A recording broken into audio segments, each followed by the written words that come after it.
Bawa unta ke tengah gurun. Sebelum acara kita mulai, izinkan saya membawakan pantun.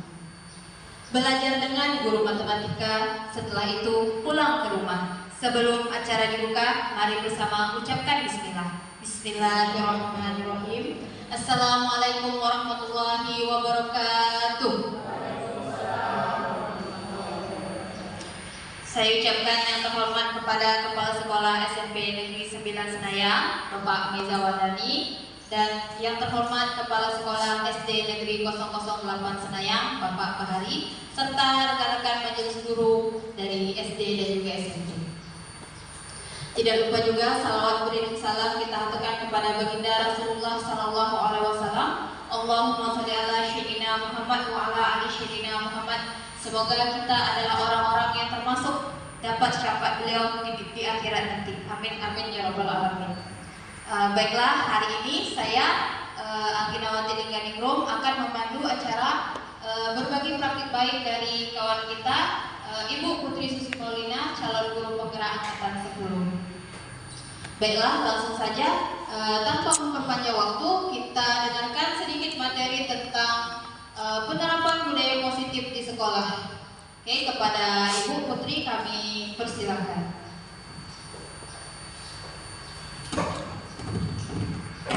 Bismillahirrahmanirrahim. Assalamualaikum warahmatullahi wabarakatuh. Sebelumnya saya ucapkan terima kasih kepada Bapak Ibu guru hebat yang telah sudi datang atau meluangkan waktunya pada siang hari ini untuk kita bersama-sama mengikuti seminar atau desiminasi penerapan budaya positif di SMP Negeri 9 Senayang. Baiklah, untuk mempersingkat waktu hari ini saya akan memaparkan atau menjelaskan budaya positif. Ya, pertama di sini budaya positif terbagi menjadi 7. Ya, inilah adalah budaya positif yang akan kita terapkan atau yang sudah saya terapkan di dalam kelas. Yang pertama yaitu perubahan paradigma belajar. Yang kedua, disiplin positif. Yang ketiga, kebutuhan dasar manusia. Yang keempat, motivasi perilaku manusia. Yang kelima, posisi kontrol guru. Yang keenam, keyakinan kelas. Yang ketujuh, segitiga restitusi. Baiklah, pemikiran PhD atau Ki Hajar Dewantara tentang pendidikan di sini ada 3 ya. Yang pertama yaitu pendidikan bertujuan untuk menuntut segala kodrat yang ada pada anak-anak agar mereka dapat mencapai keselamatan yang setinggi-tingginya. Di sini diharapkan guru itu dapat menuntun atau mengajarkan, memberikan perilaku positif terhadap anak di dalam kelas ya. Guru bisa sebagai role model di dalam pembelajaran di dalam kelas yang dapat anak-anak itu menjadikan guru itu sebagai panutannya. Lalu yang kedua, mendidik dan mengajar adalah proses memanusiakan manusia sehingga harus memerdekakan manusia dari segala aspek kehidupan, baik secara fisik, mental, jasmani, dan rohani. Ya, di sini guru berperan sebagai pendidik, mengajarkan kepada anak-anak bukan saja tentang pembelajaran, tetapi juga tentang perilaku atau bagaimana anak-anak itu di luar sana itu cara anak-anak memanusiakan manusia atau dia cara berhubungan antara dia bersama temannya, kepada gurunya, sikap anak-anak itu ya. Lalu yang ketiga di sini adalah pendidikan sebagai tempat persemaian benih-benih kebudayaan dalam masyarakat. Nah, di sini yang saya tanamkan kepada anak-anak di dalam kelas itu ya, bagaimana perilaku atau sikap anak ketika anak-anak itu di luar ya, bagaimana anak itu bersikap ya, benih-benih itulah yang akan membawa anak itu ke depannya nanti. Next. Nah, dari perubahan paradigma belajar ini dapat disimpulkan dalam menumbuhkan kembangkan bakat potensi anak, pendidik harus mampu memahami apa yang menjadi kebutuhan peserta didik dan menuntunnya sesuai kodratnya. Dalam kegiatan pembelajaran, guru harus bisa menerapkan konsep-konsep pembelajaran yang telah diajarkan atau dijelaskan kepada guru di dalam kelas. Ya, di mana guru sebagai sumber energi, nilai-nilai kemanusiaan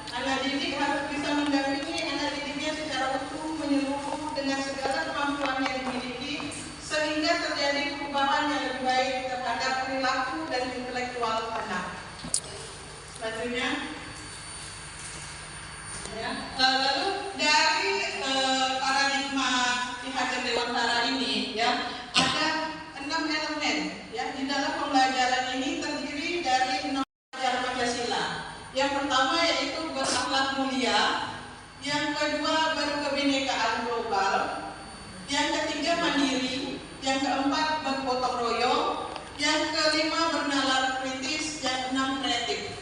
Keenam dimensi inilah yang harus ada pada anak dan harus diajarkan atau dikembangkan oleh guru ketika guru berada di dalam kelas. Yang pertama dari berakhlak mulia ini, ya, guru-guru mengajarkan sebelum kita memulai pelajaran, biasa guru memulai dengan membaca doa, ya. Kalau biasa di SMP di dalam kelas kita buat dengan pagi mengaji. Jadi 15 menit sebelum pelajaran dimulai, guru-guru mengajarkan anak-anak atau menyiapkan anak-anak pagi mengaji, yaitu mengajar membaca Al-Quran bersama. Lalu yang kedua kebinekaan global, ya. Lalu ketiga mandiri, anak-anak diajarkan untuk mandiri. Lalu bergotong royong, bagaimana anak-anak itu dapat bekerja sama, baik itu dalam pembelajaran di kelas maupun di luar, ya.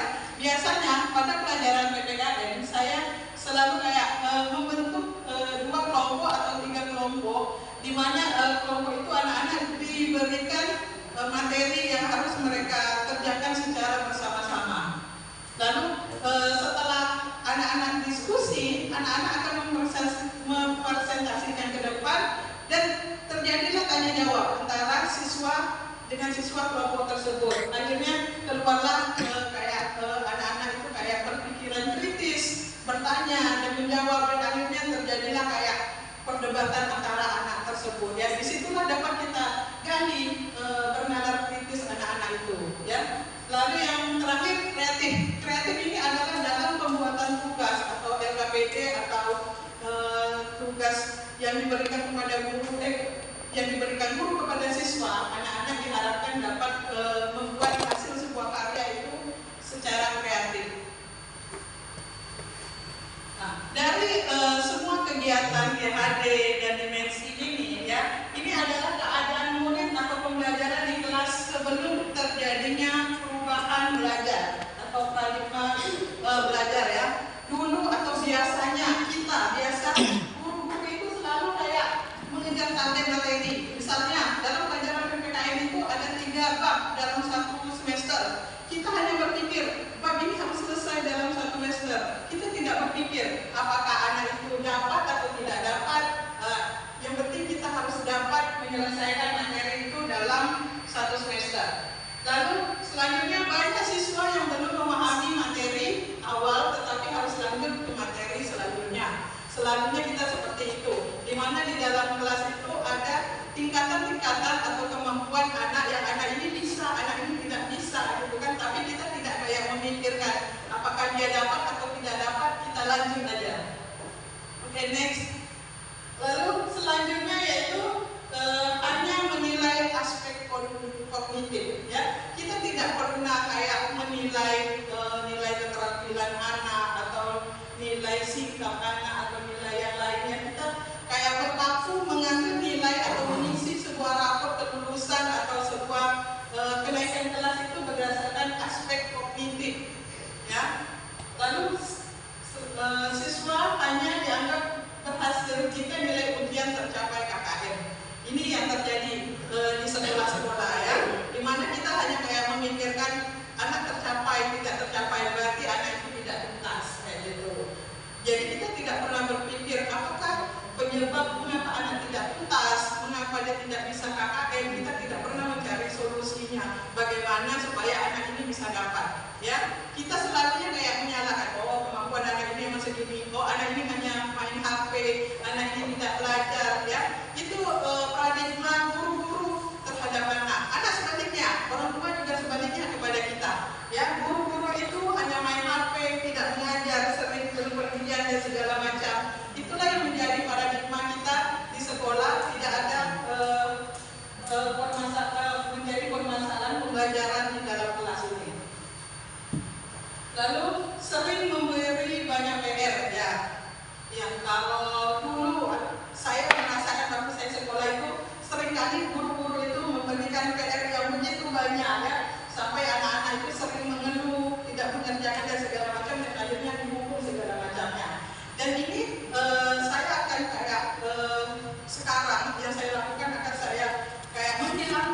pemberian PR kepada siswa. Lalu siswa mengeluh, hanya sebagian siswa yang mengerjakan PR di rumah, selebihnya menyontek. Benar sekali, ya. Di sekolah itu setiap ada PR, yang mengerjakan PR itu 1 atau 2 anak, selebihnya masih menyontek. Menyontek temannya, menyalin temannya di dalam kelas. Jadi untuk apa guru memberikan penilaian kalau siswanya hanya melakukan seperti itu? Next. Lalu pemikiran dan perilaku yang harus berubah. Inilah beberapa perilaku yang akan saya ubah di dalam guru penggerak ini. Yang pertama yaitu saya menyadari bahwa pemikiran saya yang menganggap anak adalah objek pembelajaran adalah sebuah kesalahan.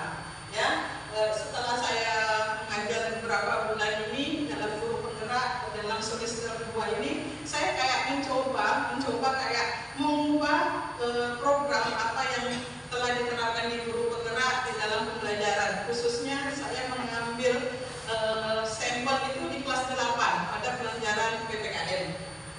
Lalu yang kedua, saya menyadari bahwa kegiatan belajar mengajar di kelas selama ini cenderung membosankan bagi murid. Benar sekali. Apalagi pada pelajaran PPKN itu adalah pelajaran yang sangat membosankan. Tetapi saya mengubah dari pembelajaran yang membosankan itu menjadi pembelajaran yang menyenangkan. Macam mana? Saya menggunakan beberapa aplikasi atau menggunakan metode model pembelajaran sehingga anak-anak menarik pada pembelajaran. Kadang saya menggunakan kuis atau menggunakan kertas atau menggunakan aplikasi yang lain sehingga anak merasa kayak nyaman dan enak pada pembelajaran itu. Next. Selanjutnya saya menyadari bahwa penilaian keberhasilan belajar siswa hanya dari segi kognitif sangat merugikan anak. Jadi kita hanya tahu memberi soal, habis itu kita nilai hasilnya. Ya, kita tidak kayak bagaimana sih cara solusinya supaya anak itu lebih mengetahui. Lalu yang keempat yaitu saya menyadari pemberian banyak PR tidak efektif dalam meningkatkan kemampuan belajar siswa. Ya. Dari semester 2 ini saya sudah menghilangkan pemberian PR, tetapi memberikan latihan di dalam kelas dan mengerjakan bersama-sama, setelah itu membahas bersama kepada anak-anak. Biasanya sebelum kemarin ujian saya memberikan dalam satu bab itu saya memberikan 5 soal tematik, di mana soal-soal itu anak-anak itu harus menyelesaikan 5 soal itu sesuai dengan bab 1 yang dia pelajari dan dia baca, dan dia akan menggali sendiri apa yang ada dari itu. Saya tidak karena menganggap ini jawabannya benar, ini jawabannya salah, tidak. Saya hanya ingin tahu seberapa kemampuan anak itu dalam menjawab atau bernalar kritis dari pembelajaran itu.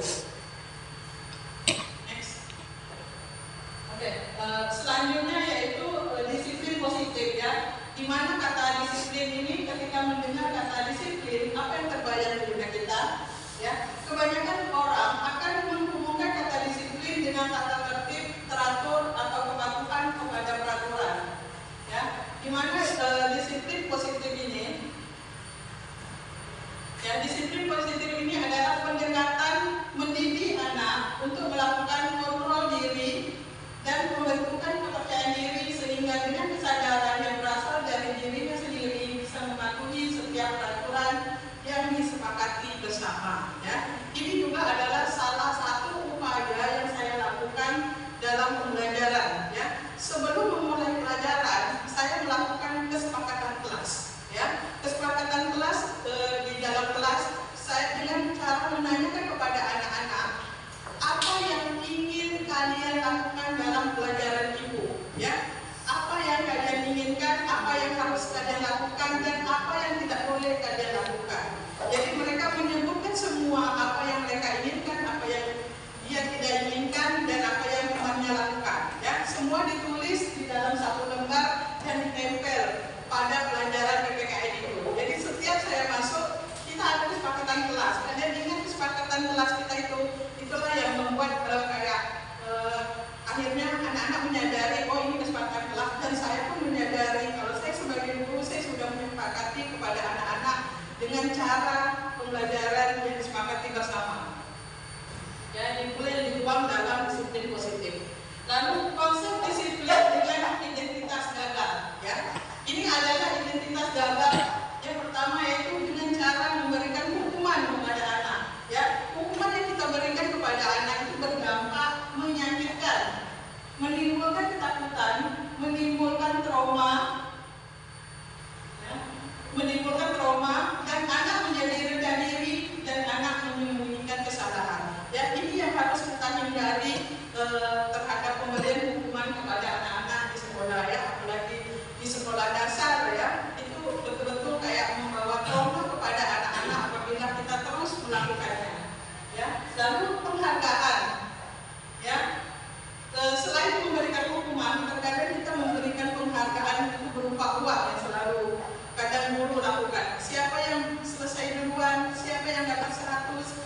memberi uang 1.000, 2.000, 3.000, ya. Ya, akhirnya apa? Anak-anak ketagihan dan meminta terus, ya. Dan itu adalah tidak efektif, lalu dapat merusak hubungan, lalu mematikan kreativitas dan merampas hak yang menghargai dirinya sendiri. Berarti dia akhirnya apa? Hanya dihargai dengan uang, tidak dengan ilmu yang dia dapat. Next. Selanjutnya, konsep disiplin dengan identitas sukses. Ya, ini adalah dua identitas sukses yang baik kita lakukan. Yang pertama yaitu konsekuensi, ya. Yang kedua restitusi. Konsekuensi ini, ya, ini adalah kesepakatan kelas yang telah kita buat dan kita tempel menjadi peraturan di kelas pada mata pelajaran tertentu, ya. Kalau di dalam kelas atau di dalam guru kelas, ya, juga bagus diterapkan untuk anak setiap harinya. Jadi anak akan kayak dia menyadari apa kesalahan mereka dan mereka cepat memperbaikinya. Karena peraturan yang dibuat di sini, konsekuensi yang dibuat adalah bersumber dari anak-anak itu sendiri. Ya, yaitu penguatan jangka pendek, perlu monitoring berkelanjutan, stimulasi respon, murid menghormati peraturan, tidak cukup waktu untuk refleksi diri. Sedangkan restitusi di sini yaitu fokus pada pemecahan masalah jangka panjang. Lalu murid bertanggung jawab atas perilakunya, murid menghargai dirinya dan orang lain, murid dengan kesadaran diri sendiri memperbaiki perilakunya. Ini akibat kalau kita setelah melakukan konsekuensi, tetapi kita melakukan restitusi kepada anak, ya. Nanti untuk restitusi, apa itu restitusi dan sebagainya, apa aja yang ada dari restitusi itu selanjutnya akan dipaparkan. Nah, ini adalah 5 kebutuhan dasar manusia, ya, yang baik dimiliki oleh guru, ya. Yang pertama, kasih sayang dan rasa diterima, ya. Kita sebagai guru, ya, baik itu di dalam kelas maupun di luar, ya, apabila kita tidak memiliki empati atau rasa sayang kepada anak, sebaliknya juga bagaimana anak bisa menyayangi kita kalau kita tidak memberikan kasih sayang kepada anak. Lalu kedua, kekuasaan. Itu sebagai guru memang kita memiliki kekuasaan di dalam kelas. Lalu kebebasan, bertahan hidup, dan kesenangan, ya. Kelima, ini adalah kebutuhan dasar manusia yang dimiliki anak-anak, guru, masyarakat. Kelima inilah apabila kita menyalahgunakan 5 dasar manusia ini, kebutuhan dasar manusia ini, ya, kita tidak akan menyelaraskan pendidikan di dalam kelas itu dalam pembelajaran. Next. Selanjutnya yaitu motivasi perilaku manusia. Ada 3 motivasi perilaku manusia. Yang pertama yaitu untuk menghindari ketidaknyamanan atau hukuman. Yang kedua, untuk mendapatkan imbalan atau penghargaan dari orang lain. Yang ketiga, untuk menjadi orang yang ingin, ya, orang yang ingin dan menghargai diri sendiri dengan nilai-nilai yang mereka percaya, ya. 3 motivasi perilaku manusia inilah yang selalu menempel kepada manusia tersebut sehingga dia memiliki egoisme terhadap dirinya sendiri, ya. Next. Selanjutnya ini adalah 5 posisi kontrol guru, ya. Ini adalah 5 posisi kontrol ini dari ke-7 materi ini yang paling saya suka, ya. Karena materi ini adalah kontrol guru di mana kita sebagai guru, ya, kita harus tahu di mana letak kontrol kita, ya. Apabila kita mau memberikan atau menghukum atau kita menyelesaikan masalah kepada siswa, kita harus tahu siswa itu seperti apa dan apa yang dia lakukan, tindakan apa yang akan kita lakukan, sehingga kita tahu yang mana yang harus kita pakai, ya. Yang pertama itu menghukum, yang kedua membuat rasa bersalah, yang ketiga sebagai teman, yang keempat sebagai pemantau, atau yang kelima sebagai manajer, ya. Dari kelima ini, ya, yang paling saya suka adalah sebagai manajer. Next, ini saya akan memaparkan apa itu 5 kontrol yang harus dimiliki guru, ya. Yang pertama, guru adalah sebagai penghukum, ya, di mana seorang penghukum bisa menggunakan hukuman fisik maupun verbal, ya. Orang-orang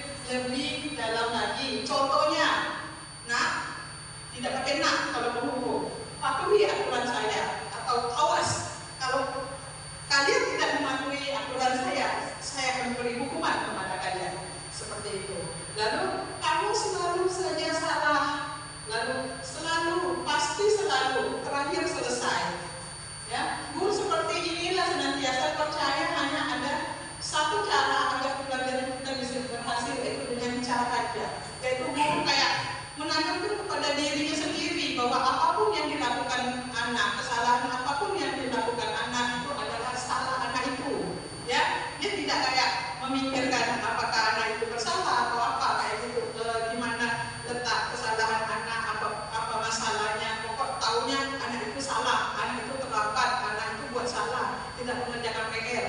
Ya, itulah yang menjadi kayak ketakutan anak, akhirnya tidak bukan pembelajaran yang dia dapat, tapi rasa takut untuk ke sekolah. Next. Lalu yang kedua di sini yaitu membuat merasa bersalah. Ya, ini adalah yang posisi kontrol guru, ya, di mana sebagai guru kita bisa melakukan kayak membuat merasa bersalah kepada anak yang melanggar peraturan. Ya, biasanya akan kayak bersuara lebih lembut, ya. Nah, kesini dulu, kamu datang terlambat ya, nak. Ya, lalu kenapa kamu tidak mengerjakan PR? Kayak gitu. Kita membuat anak itu menjadi kayak merasa bersalah dan akhirnya anak itu kayak maaf ya bu, saya salah, gitu. Akhirnya ya. Lalu di posisi ini, murid akan memiliki penilaian diri yang buruk tentang diri mereka. Murid akan merasa tidak berharga dan telah mengecewakan orang-orang yang dia sayangi. Ya, tetapi membuat merasa bersalah ini tidak harus selalu kita lakukan, hanya kita lakukan kepada anak-anak tertentu.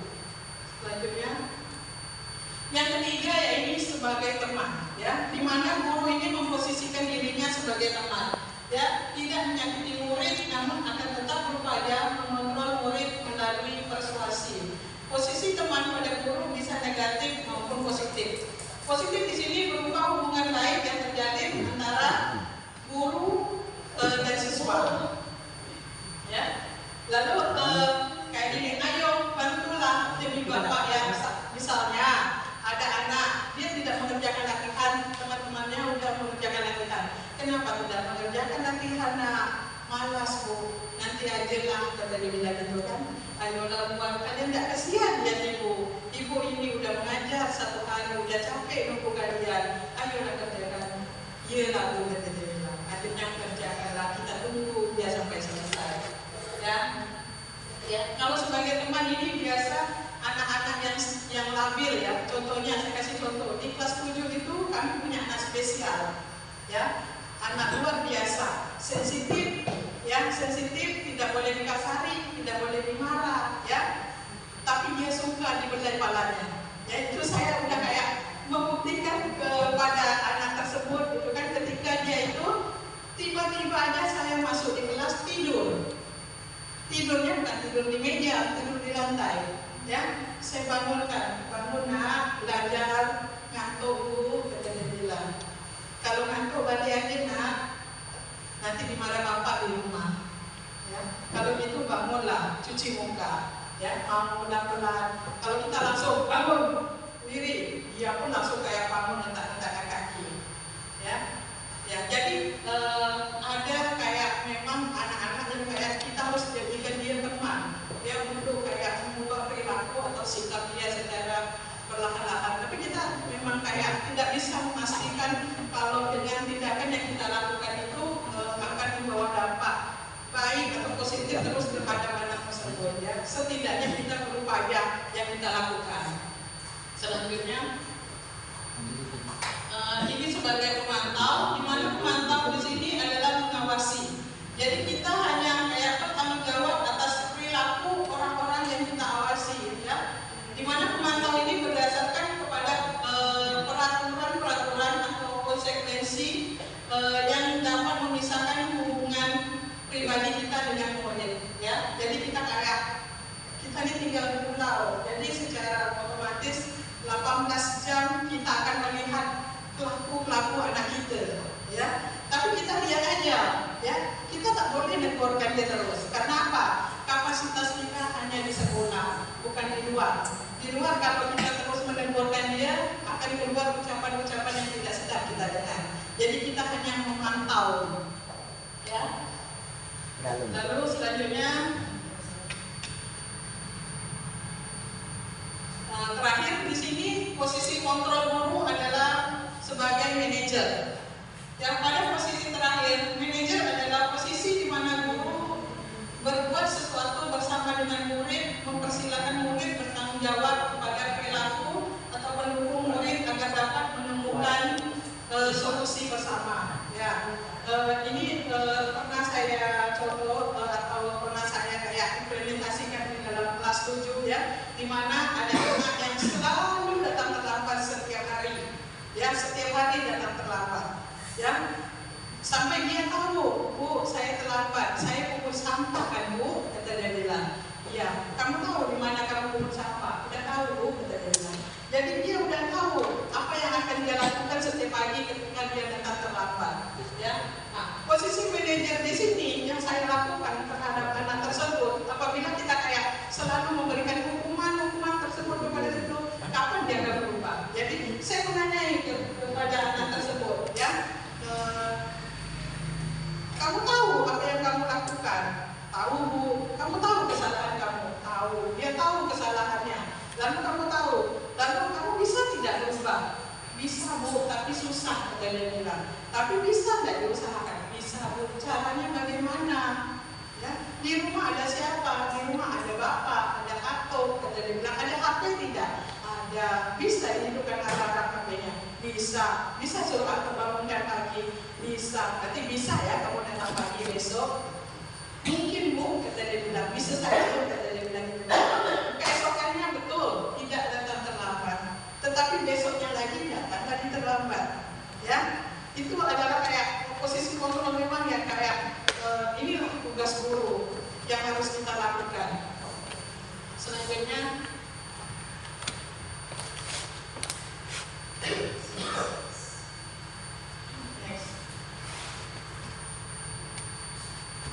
dari posisi kontrol tadi, setelah itu kita membuat keyakinan kelas. Ya, apa itu keyakinan kelas? Keyakinan kelas merupakan nilai-nilai universal yang diyakini bersama, berasal dari dalam diri dan tanpa paksaan. Ya. Apa manfaat keyakinan kelas? Memudahkan guru dalam mengelola kelas, mengaktifkan pembelajaran serta menumbuhkan disiplin belajar siswa. Apa saja yang termasuk dalam kebajikan universal? Toleransi, rasa hormat, integritas, mandiri, penghargaan, empati, kerjasama, kemudian mengutamakan keselamatan, keberanian, tanggung jawab, dan perdamaian. Ya. Dari keyakinan kelas ini, sebelum kita membuat keyakinan kelas di dalam kelas, kita membuat kesepakatan kelas yang tadi saya jelaskan. Setelah membuat kesepakatan kelas, akhirnya kesepakatan kelas itu kita lihat, kita pilih yang negatif dijadikan kata positif. Misalnya, dilarang membuang sampah di kelas. Jadi kita ubah menjadi membuang sampah pada tempatnya, atau jangan menyontek. Bekerja dengan usaha sendiri. Iya, bekerjalah dengan usaha sendiri, kayak gitu ya. Itu adalah kata-kata keyakinan kelas secara universal yang harus kita ubah. Yang biasa kita menggunakan kata larangan, waspada, jadi kayak kata-kata perintah, menjadi kayak kata-kata yang kayak kesadaran mereka untuk melakukannya. Next.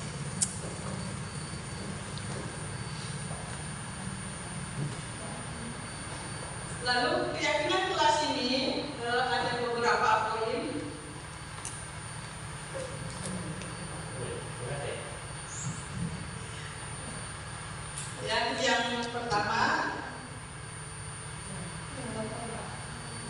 Yang pertama, yaitu mengganti peraturan-peraturan, ya. Yang kedua yaitu mengubah peraturan-peraturan yang sudah dibuat dengan kalimat positif. Yang ketiga, menyarikan peraturan-peraturan yang sudah dibuat menjadi nilai-nilai kebajikan atau keyakinan. Yang keempat, kegiatan pendalaman keyakinan kelas, tampak seperti atau tidak seperti. Lalu yang kelima, kegiatan pendalaman keyakinan kelas, tugas saya atau tugas kamu. Ya, ini adalah kelima keyakinan kelas yang dapat kita buat atau kita terapkan di dalam kelas sehingga anak-anak itu kayak lebih nyaman atau kayak dia punya kesadaran sendiri di dalam kelas. Kalau dia pikir, dia tidak diperintah lagi. Siapa yang pikir hari ini? Ayo pikir, tidak lagi. Tapi mereka mempunyai kesadaran sendiri dalam kelas. Lanjut.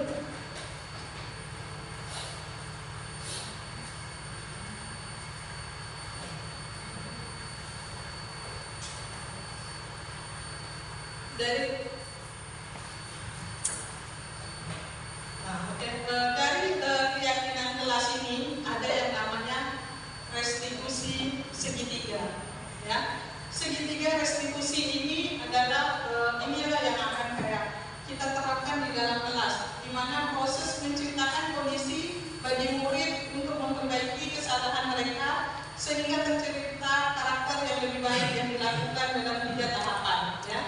Yang pertama yaitu menstabilkan identitas, yang kedua validasi tindakan yang salah, yang ketiga menanyakan keyakinan, ya. Dari segitiga restitusi ini saya akan memutarkan sebuah video kontrol di mana seorang guru itu menyelesaikan permasalahan atau kasus kepada siswa dengan cara segitiga restitusi. Oke, silakan Bu tayangkan. Yang keributan di dalam kelas itu, ya. Ternyata ada yang sedang bertengkar, ya. Tiba-tiba contohkan aja, satu anak namanya Harumi, dia bertengkar sama anak laki-laki di dalam kelas. Anak laki-laki itu bernama Alif, ya. Bersama Alif, dan dari pertengkaran mereka akhirnya saya memanggil Harumi, ya, untuk menyelesaikan semua permasalahan yang telah terjadi, ya, sehingga apa sih solusinya dari pertengkaran anak tersebut.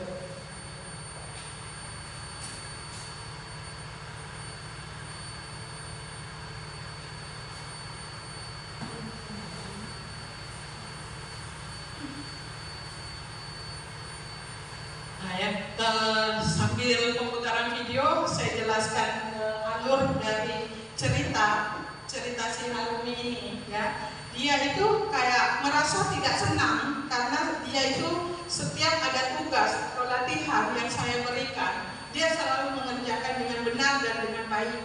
Kalau saya memberikan latihannya tidak selesai, dia sambung lagi di rumah, dia menyelesaikan dengan sungguh-sungguh.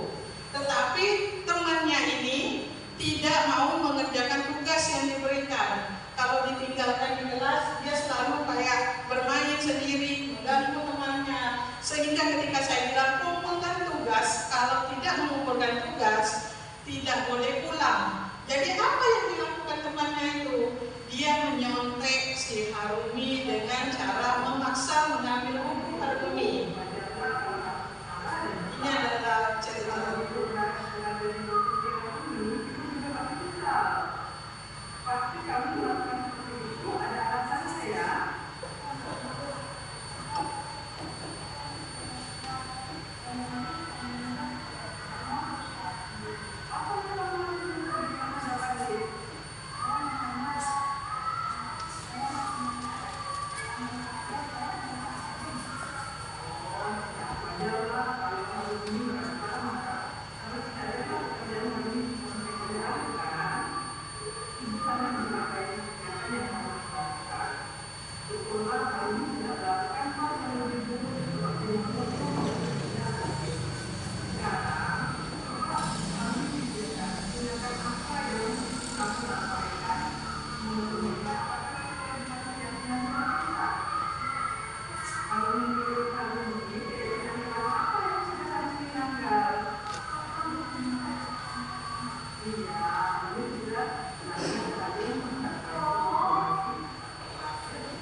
Alhamdulillah dari video tersebut ya, di mana di sini ya karena suaranya tidak kedengaran, baiklah saya akan mereview sedikit ya, di mana saya memberikan kayak kontrol sebagai manajer di dalam menyelesaikan permasalahan Harumi di sini. Jadi saya kayak menanyakan keyakinan kelas apa yang sudah Harumi langgar, lalu keyakinan kelas apa yang sebaiknya Harumi lakukan, apa tindakan Harumi selanjutnya, ya. Dan Harumi dia berusaha kayak mencari, ya benar Bu, tindakan lain kali saya tidak akan marah-marah lagi. Kalau ada nyontek pelajaran saya akan memberitahu kepada ibu langsung, kata dia bilang. Dan saya tidak akan marah-marah lagi di dalam kelas. Saya akan lebih sabar, kata dia bilang itu.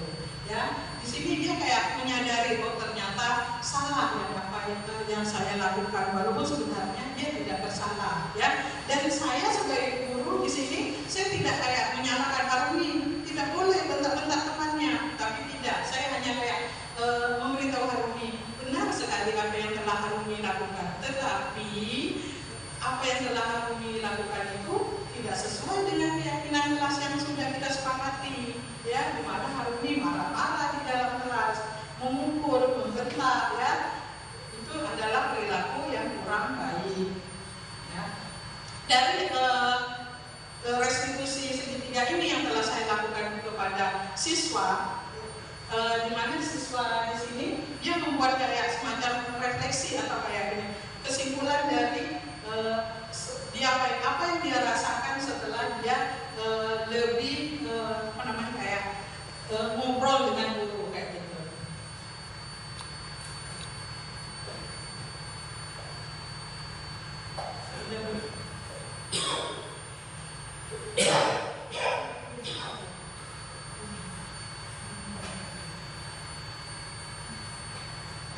Ini adalah refleksi yang disampaikan oleh siswa setelah siswa tersebut.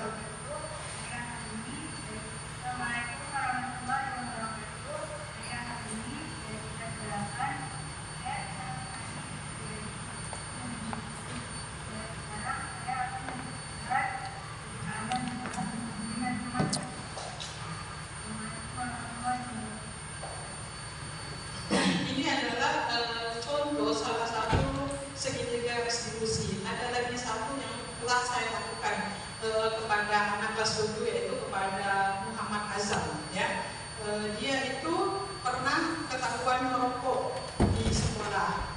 Lalu ketika saya masuk ke kelas, saya kayak memanggil dia secara pribadi. Saya menanyakan, apa yang telah kamu lakukan?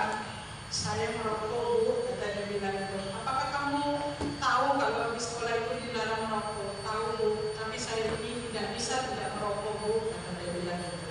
Akhirnya saya menanyakan, kamu mau tidak berubah? Mau tidak berhenti merokok? Mau Bu, tapi udah tidak bisa Bu, kata dia bilang itu.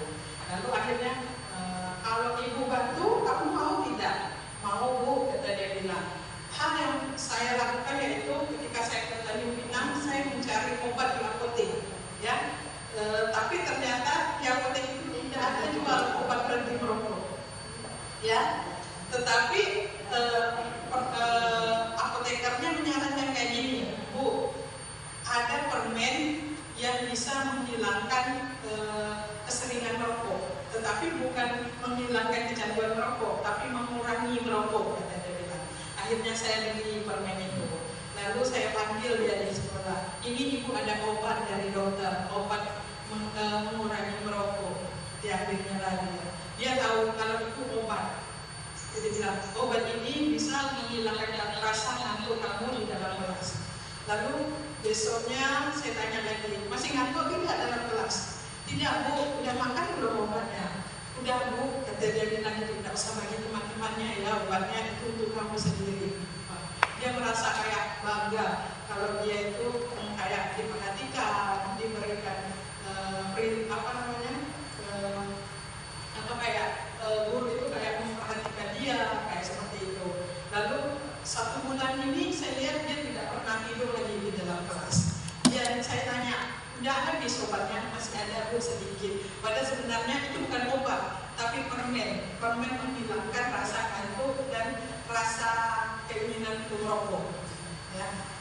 Ya, itu adalah salah satu kayak cara saya membantu anak-anak dalam menyelesaikan masalah itu sendiri. Ya. Mungkin ini saja yang dapat saya paparkan dalam ketujuh budaya positif ini.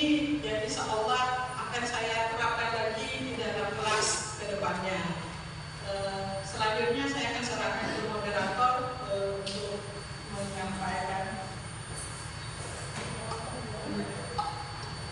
Oke, kita buka sesi tanya jawab kepada Bapak Ibu yang ingin bertanya tentang disiplin positif, tentang kontrol guru dan sebagainya. Saya persilakan. Oke, ya.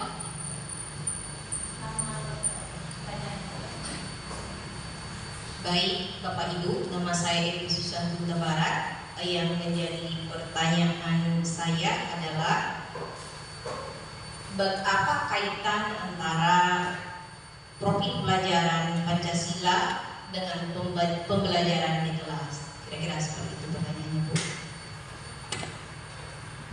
Ya, terima kasih. Terima kasih, Ibu. Selanjutnya ada pertanyaan lagi. Kita kumpulkan dulu, nanti sekaligus langsung kita jawab.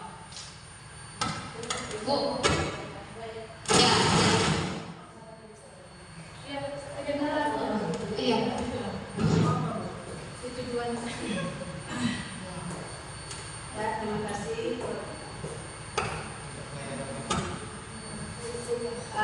Saya Seniza Mulyati dari SD nomor 8 saya. Yang ingin saya tanyakan adalah strategi apa yang Ibu terapkan dalam membangun budaya positif di kelas. Terima kasih.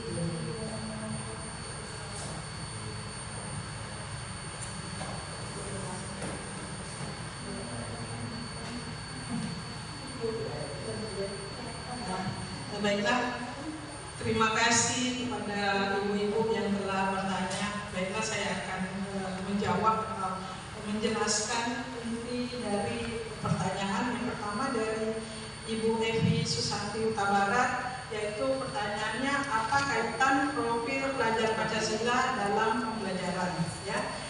Di mana profil pelajar Pancasila ini terdiri dari 6 elemen, ya. 6 elemen. Yang pertama yaitu berakhlak mulia, berkebinekaan global, mandiri, bergotong royong, bernalar kritis, dan kreatif. Ya, keenam dimensi ini sangat erat sekali, yaitu bagi pengembangan karakter, pedoman pendidikan dalam mewujudkan pendidikan yang berkarakter di Indonesia. Jadi ini adalah memang dari kementerian yang dibuat oleh kementerian untuk guru-guru menerapkan 6 dimensi ini kepada siswa, baik itu di dalam kelas maupun di luar kelas. Begitu saja, Ibu. Lalu yang kedua kepada Ibu Seniza Mulyati, ya, yang ditanyakan adalah strategi apa yang sudah Ibu lakukan di dalam kelas sesuai dengan budaya positif, ya. Nah, di sini ada pun strategi yang sudah saya terapkan di dalam kelas atau yang akan saya terapkan atau sudah diterapkan tetapi perlu dikembangkan lagi, ya. Di mana membangun budaya positif di kelas itu adalah hal untuk menciptakan lingkungan belajar yang kondusif, aman, nyaman, menyenangkan bagi anak, ya, sehingga anak-anak itu merasa nyaman kita di dalam kelas dan ingin lagi belajar kepada kita, ya. Jadi bukan kayak ada ibu tuh malas belajar sama ibu, tetapi dibuat kayak menyenangkan. Oh, ada buku kita belajar ini hari ini, kita bilang kayak gitu, ya. Itu yang pertama, yaitu menetapkan nilai-nilai kelas yang jelas, ya.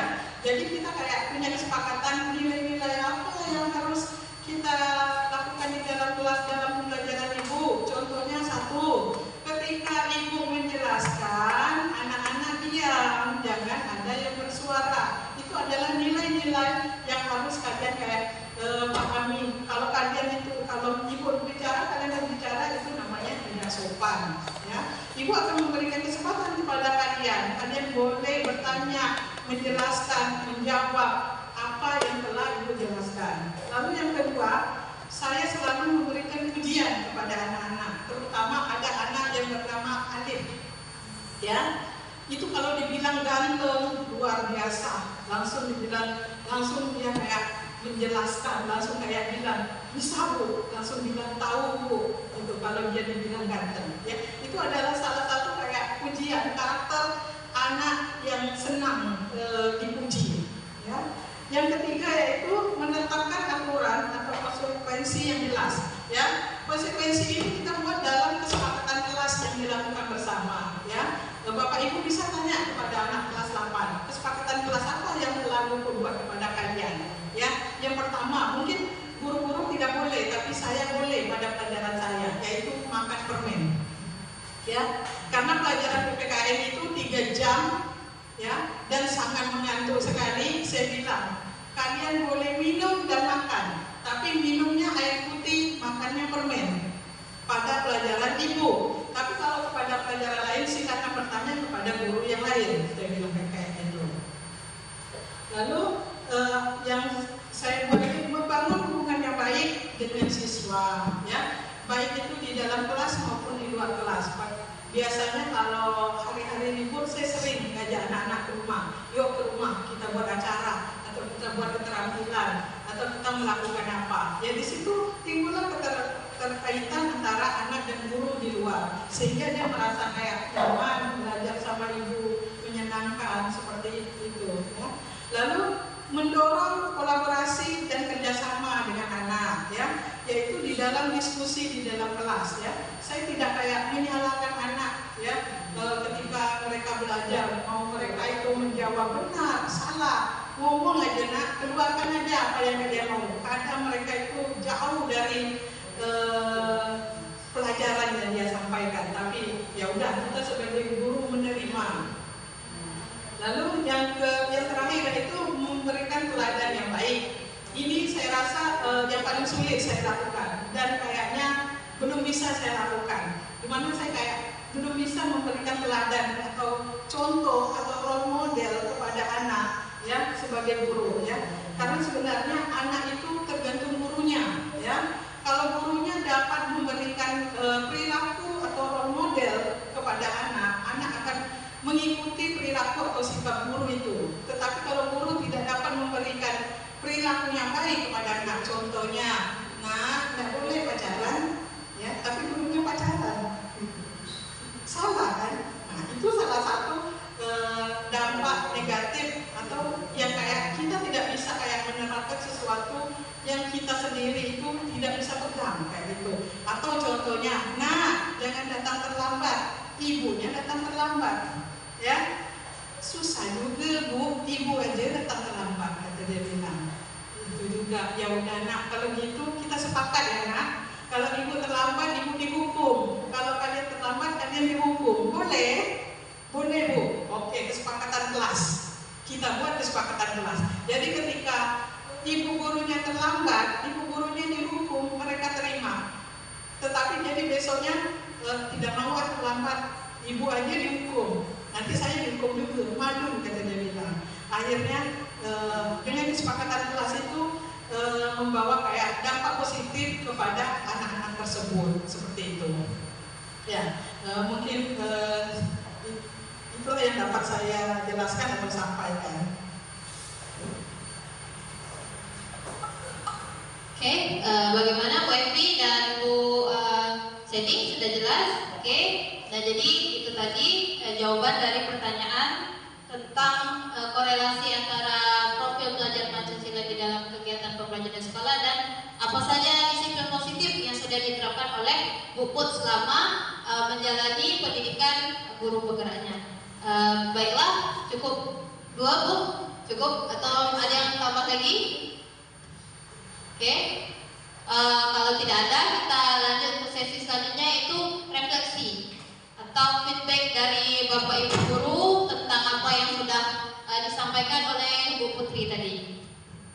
Kiranya kalau ada yang ingin disampaikan, apakah penyampaiannya sudah jelas, ataukah kurang jelas, atau perlu ada yang ditambahkan, silahkan diberitahu. Oke.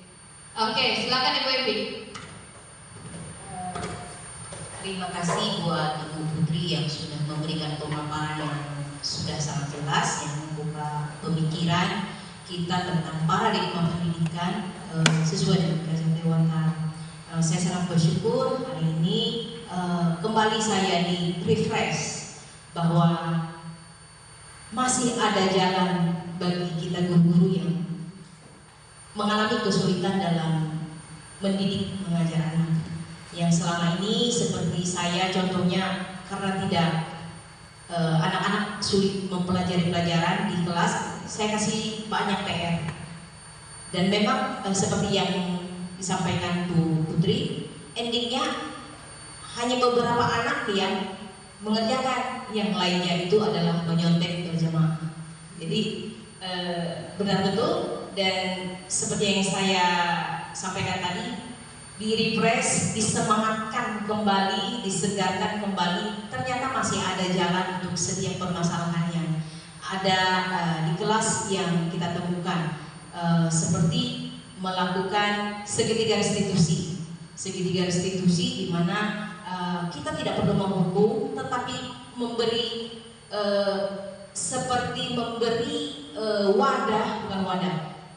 memberi kesempatan kepada anak menemukan dengan caranya sendiri bagaimana dia mengubah perilakunya. Jadi sesuai dengan prinsip Gajah Dewantara bahwa pendidikan itu adalah manusia dan manusia. Jadi nggak cara kekerasan, cara kolonialisme, kekerasan, pemaksaan tanpa kita tahu apa yang dirasakan anak. Terima kasih Bu Putri bahwa refleksi yang bisa saya dapatkan hari ini adalah bahwa pembelajaran di kelas perlu sekali kita mempertimbangkan perasaan anak, mempertimbangkan apa yang menjadi keinginan dan harapan anak untuk dia dapatkan selama belajar di sekolah. Terima kasih Bu Putri. Oke, terima kasih. Itu tadi refleksi dari Ibu Evi Susanti. Kepada Bapak Ibu yang lain yang ingin menyampaikan refleksi, oke?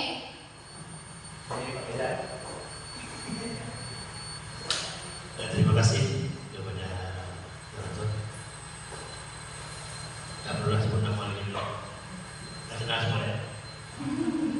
Jadi gini, kalau saya lihat dari awal, seperti sudah saya minta dari awal tadi,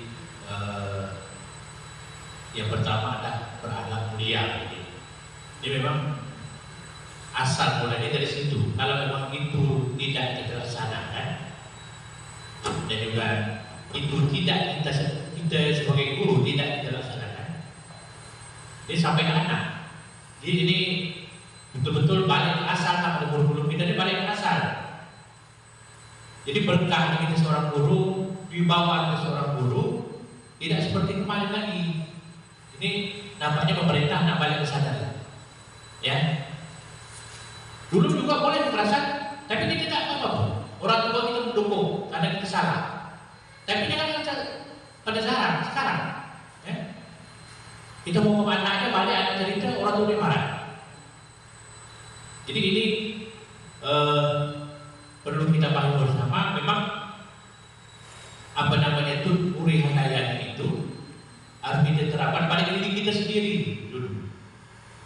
Kalau kita ingin kita terapkan, nonsen itu semua. Di anak sekarang ini, dia pandai menjawab. Dia tidak tengok TV, tengok cerita, apalagi cerita yang apa itu kemarin itu yang ditampar guru di lapangan. Itu merupakan tamparan bagi guru semua sebenarnya. Jadi mulai dari cerita seperti itulah anak-anak sekarang sudah mulai pandai melawan. Ya. Jadi kalau tidak kita berubah, anak mungkin tidak mungkin berubah. Jadi mulai dari yang nomor satu lah saya rasa. Ya, nomor satu, mari ikut semua itu. Apalagi kami sebagai pimpinan mungkin perlu ada masukan-masukan dari kawan-kawan, ya, untuk kedepannya apa-apa yang harus kita buat supaya berkah wibawa kita sebagai guru, ya, mulai memperhatikan anak-anak. Kalau sekarang ini memang saya tengok lah, tak ada lagi kita seorang guru tak ada wibawa lagi anak-anak. Ya kita guru tak ada wibawa kepada anak. Jadi kalau kita nak suruh dia tidak selamat, kita harus datang dulu. Mungkin itu saja sebenarnya baik yang Anda sampaikan. Mungkin itu sebenarnya sudah ada semua pada ibu-ibu bapak-bapak ini sudah bukan baru meeting aja kan. Jadi pengalaman sudah banyak. Sebenarnya tinggal laksanakan aja. Terima kasih.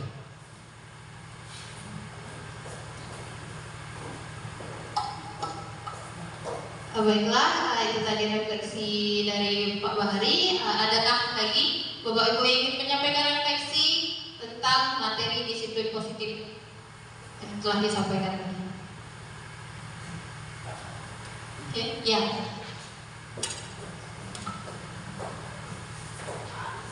Assalamualaikum warahmatullahi wabarakatuh. Perkenalkan, saya Tiara Yunita dari SMP Negeri 9 Senayan. Terima kasih kepada Bu Putri Susi Maulina, materinya sudah sangat jelas sekali, yaitu tentang budaya disiplin positif. Dari materi yang sudah dijelaskan, saya telah mengetahui bahwa untuk menerapkan disiplin positif di sekolah itu bukan dengan cara menghukum sehingga anak-anak itu menjadi takut, tetapi dengan cara membuat kesadaran dari diri anak itu sendiri, dengan membuat kesepakatan dan keyakinan kelas yang sudah ditetapkan bersama-sama. Dan saya juga mengetahui bahwa posisi kontrol guru yang terbaik itu adalah sebagai manajer, bukan sebagai penghukum ataupun pembuat kesalahan bersalah dengan menggunakan segitiga restitusi. Terima kasih, itu saja yang dapat saya sampaikan. Assalamualaikum warahmatullahi wabarakatuh.